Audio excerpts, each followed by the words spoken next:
Vamos agora à entrevista exclusiva com o novo ministro da Saúde, Nelson Teich, que conversou agora há pouco com o repórter Tiago Nolasco. E para conhecer um pouco mais do novo ministro da Saúde e saber o que pensa Nelson Teich, viemos conversar com o novo ministro da Saúde. Ministro, sobre a questão do isolamento, qual que é a posição do senhor? O isolamento, a gente tem que entender qual é o benefício dele. A gente tem que entender um pouco melhor o que acontece com o isolamento. O que eu comentei antes foi o seguinte: hoje essas decisões de isolamento elas não são baseadas em um conhecimento claro sobre o benefício dele, né? E até sobre a tua capacidade de isolar. Então, por exemplo, quando você fala em deixar as pessoas mais velhas, os mais jovens interagindo, se eles puderem contaminar, se eles puderem transmitir a doença, você pode ter essa transmissão nas famílias. Quando você fala em alguma coisa, você pode falar de horizontal, mas você tem uma série de pessoas que têm que trabalhar porque elas não têm opção. Algumas porque elas são essenciais, algumas porque se elas não trabalharem elas vão perder o emprego. Essas pessoas às vezes ganham pouco dinheiro, elas não vão ter dinheiro para tocar suas famílias, entendeu?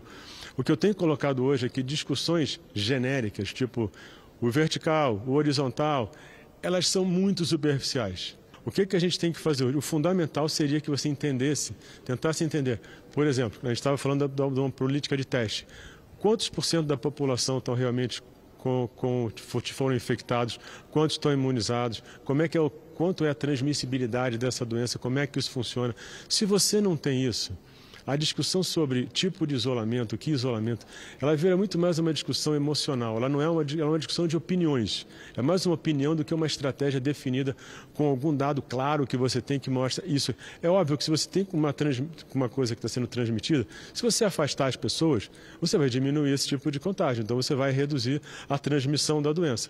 O problema é o seguinte: como é que você compatibiliza a radicalidade, o quão radical vai ser o distanciamento e qual vai ser o impacto disso na vida das pessoas? Eu não digo só a vida econômica, eu digo do dia a dia das pessoas, que muitas vezes a gente fica falando em voltar por causa do emprego, voltar por causa do dinheiro, mas às vezes não é só isso, às vezes é o dia a dia da pessoa, ela quer voltar a ter uma vida normal. Ministro, o senhor falou sobre a questão dos testes, mas neste momento a gente não tem capacidade técnica de fazer testes em massa.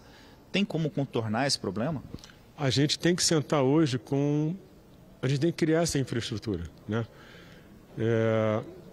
Uma coisa importante é o seguinte: mesmo que eu não consiga isso amanhã, como eu não sei o tempo que isso vai durar, se isso for durar, por exemplo, se isso for durar meses, em algum momento a gente tem que ter feito isso, porque se eu não faço isso hoje e eu preciso disso daqui a um mês, eu vou estar do zero de novo daqui a um mês. O que pode acontecer é que se sai uma vacina, sai um tratamento, isso tudo perde um pouco a importância, porque você talvez já não seja tão crítico você entendesse com tanto detalhe.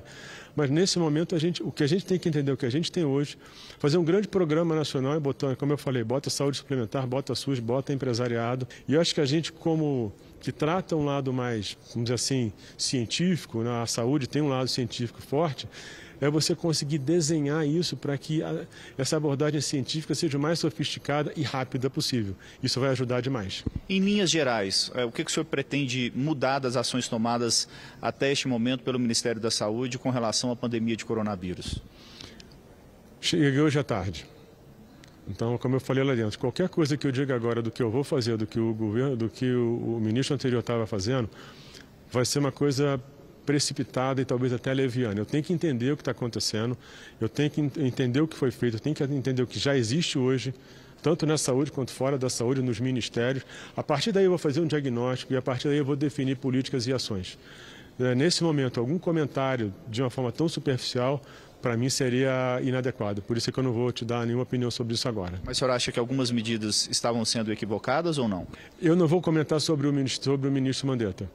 Eu respeito o ministro Mandetta, acho que tudo que ele fez, é muito difícil você julgar uma pessoa depois que aquilo já passou, né? Então é aquela coisa porque o que acontece? Depois que aquilo passa, você tem um resultado, ou alguma coisa já evoluiu, é muito fácil você entender o que está acontecendo. Só que você tem que se colocar na pele daquela data, daquele momento, daquela incerteza. Então, questionamento de coisas anteriores, elas são difíceis. E uma coisa tem que ficar muito clara: eu não vou julgar o que foi feito antes de eu entrar. Eu vou julgar o que eu tenho que fazer daqui para frente e as pessoas vão ter que me julgar. Mas eu sou daqui para frente e eu vou respeitar o para trás e vou agradecer tudo que a gente puder aproveitar para o que a gente for fazer daqui para frente.